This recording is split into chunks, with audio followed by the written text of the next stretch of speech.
Hi, I'm Tim. Welcome to Watch One. Thanks for logging on. Today, we're looking at the Harry Winston Premier Automatic Day Date, 37.5 millimeters in platinum. You can see this Harry Winston Day Date on our website, watchyouwant.com. Purchase it there if you like, and if you enjoy these videos, please subscribe to our YouTube channel, Watch You Want Inc. Now, on my wrist, 6 1/3 inches, 16 centimeters in circumference, this pre-Opus series, pre-Project Ocean, pre-Z series Harry Winston luxury watch cuts an incredibly discreet and elegant profile. 37.5 millimeters across the round of the case. It's an incredibly compact 9.5 millimeters thick, and you can see with a sloped and polished bezel, it sits even lower than that on the wrist. This is an easy watch to fit under any sleeve or dress cuff. Now, it does have a broad span, 50 millimeters from extremity of lug to extremity of lug, so it has a nice modern full-sized span and stance, in spite of the fact that it is very thin and it is very compact. Discretion is its strong suit, but so is cost-no-object detailing, and I'm going to show you exactly what I mean. Not only does the watch feature what some might call a Baroque style of lugs, but the lugs themselves are articulated. I'll show you that to good effect here. The lugs themselves do move independent of the pivot of the strap. So you get 2 degrees of articulation at the flank of the case, allowing that 50 millimeter span to fit a very small wrist. I would say that even if your wrist is as compact as 13 centimeters in circumference, you're going to have absolutely no trouble wearing this gorgeous Harry Winston. Now, the style is certainly exuberant, but it's far from outlandish or bombastic. Given the relatively compact proportions of the watch, this is a watch that excels with details that are fine and beautiful and refined. You can see that the strap is a gorgeous navy blue monotone stitch, minimally bolstered, rectangular scale alligator.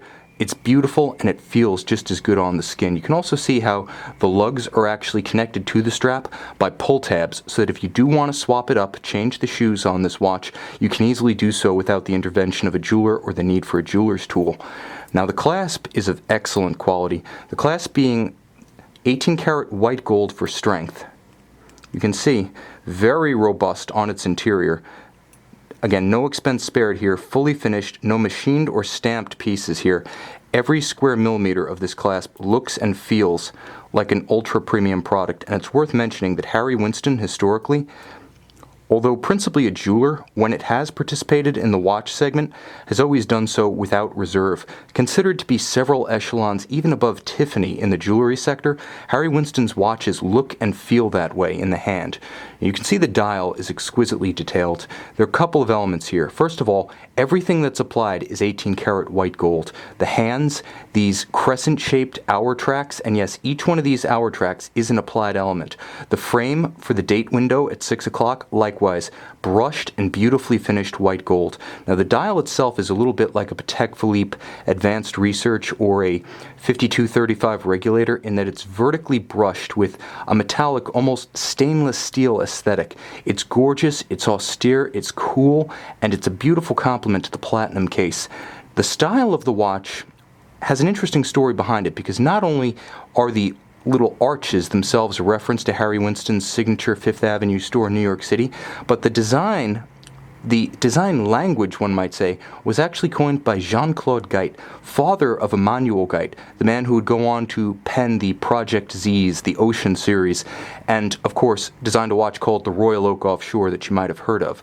But Jean-Claude Guite, his father, designed this signature look for Harry Winston in the late 80s and early 90s, and it carried through into the 21st century. Day date, you can see both, featuring a quick-set complication courtesy of a Girard-Perregaux pusher caliber. Now I'm going to show you how you can change the date at 6 o'clock, rapidly cycling it. This is like a caliber 3155 Rolex day date with the double quick-set, and likewise, when you turn the crown in the opposite direction, you can cycle the day itself. Now, it does feature hacking seconds, so when you pull the crown completely, this 46-hour automatic winding movement, which is an ultra-thin, I may add, does hack the seconds hand, stopping the balance, allowing precise synchronization to a known reference time. And as I mentioned, no expense was spared here and no detail was overlooked. All of these gorgeous floral-style Arabic numerals are in fact hand-painted in lacquer.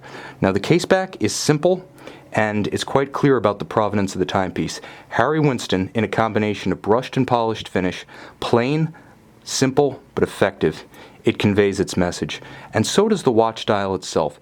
Sober, beautifully finished, compact in dimensions, but exuberant and a little bit florid, I will even say, in its details. This is a watch that's definitely a breed apart. Finer than a Day-Date. It's also a little bit more upscale, perhaps a little bit more adult than the Harry Winston Project Oceans, and certainly a bit more wearable than the Opus series. This is a unique timepiece that's hard to categorize. You can see it, and you can try, on our website, watchyouwant.com.